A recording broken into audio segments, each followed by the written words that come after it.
What if I was to tell you immortals lived among us? They don't grow old and they don't die. Well, unless you take their head off, then they die. But otherwise, they're here. Sounds like some strange conspiracy theory?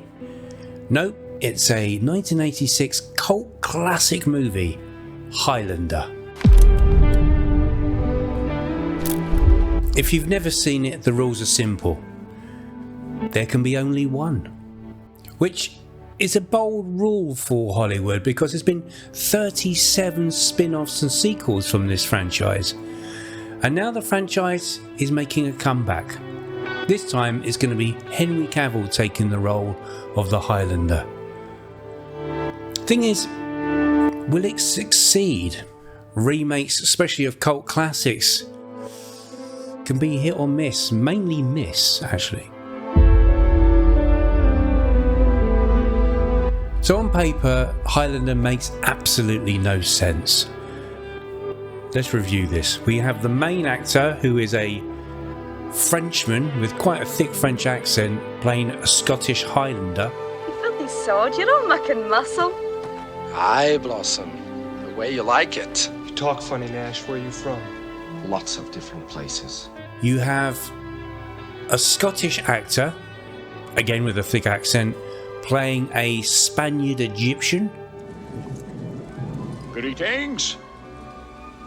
I am Juan Sanchez Villalobos Ramirez, Chief Metallurgist to King Charles V of Spain, and I'm at your service. Who? The soundtrack is performed by Queen.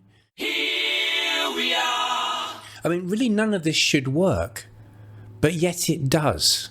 Christopher Lambert plays Connor MacLeod, who is a Scottish 16th century Highlander who discovers he can't die.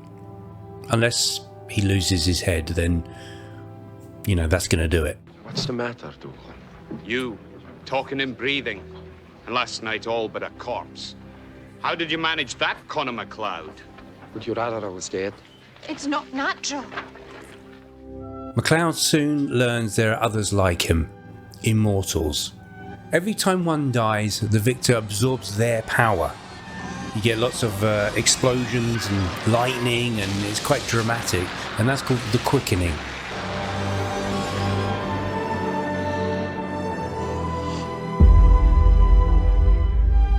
So why did this movie become a cult classic?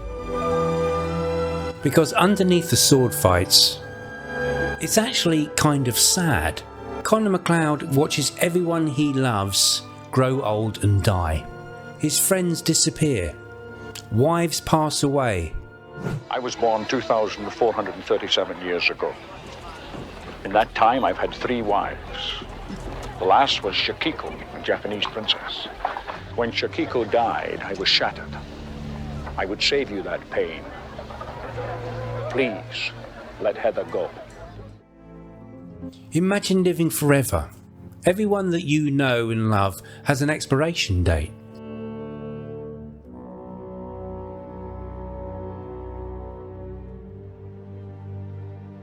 The real story of Highlander isn't about the power of immortality. It's about the loneliness.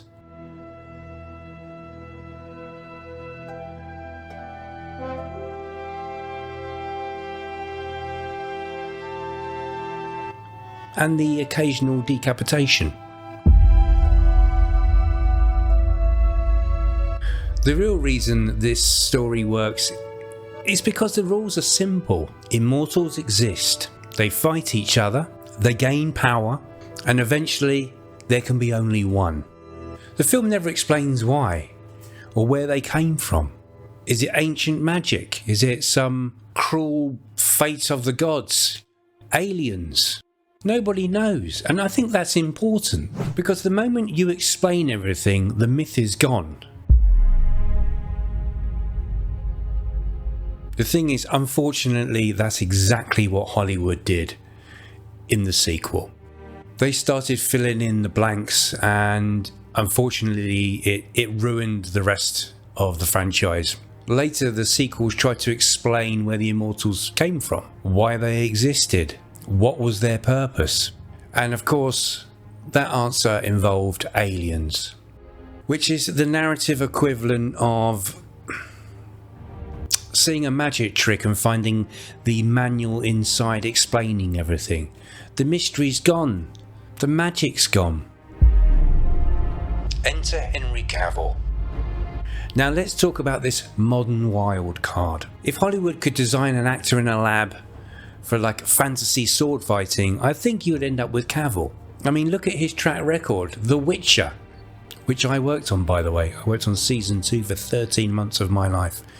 Also Mission Impossible Fallout, which I also worked on. And during The Witcher and Mission Impossible, I would see Henry probably 2 or 3 times a week. Super nice guy, genuinely really nice. He'll wave and say hello to anybody, no matter what their job. He doesn't blank you like some film stars that I've come across. I was with him actually at the wrap party for Mission Impossible. He had all the ladies around him, so I was obviously moving close to him. Now this man trains like a medieval knight. I mean, I've seen him with my own eyes. On Mission Impossible, his gym was in the workshop next to my workshop, and the shutters would be open and I would see him training away in there. And you know, he takes it seriously. He's a famously huge nerd. He studies all the lore, all the material to do with that project. I mean, this is why he left The Witcher, because he couldn't stand to see what the writers were doing to the source material. What's your passion for this material? I am a Highlander fan.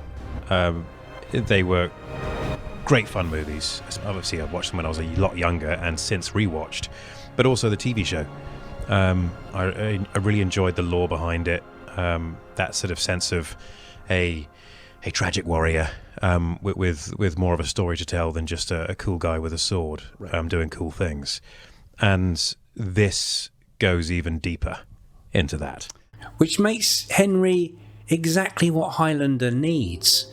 Someone who respects the mythology instead of trying to reinvent it. If Hollywood wants to make this sequel succeed, the strategy is simple. Step 1. Highlander works best when it's 2 immortals, 1v1, battling it out in the rain with swords. Simple.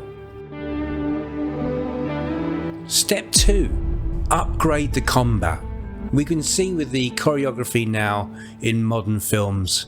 I mean, let's take Gladiator or 300. These are brutal, full-on sword fights, and if you take that element and you put that in Highlander, it's going to be a winner. Step 3. Don't explain everything.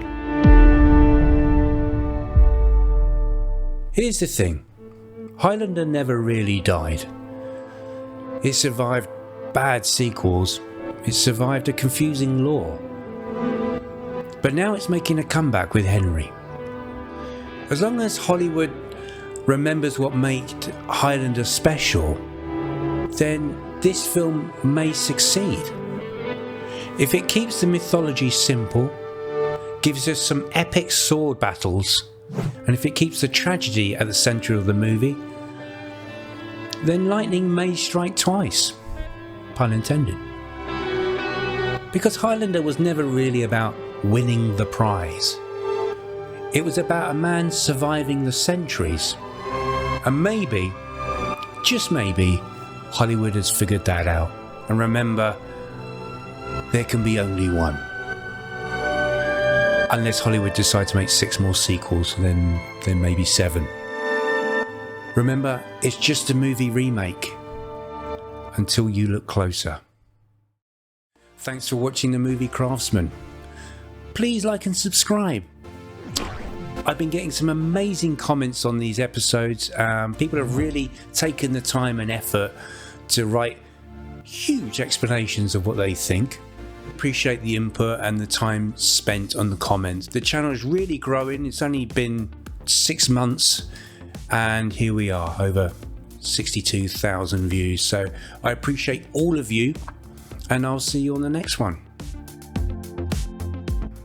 Christopher Lambert plays a 16th century Scottish Highlander who discovers he can't die.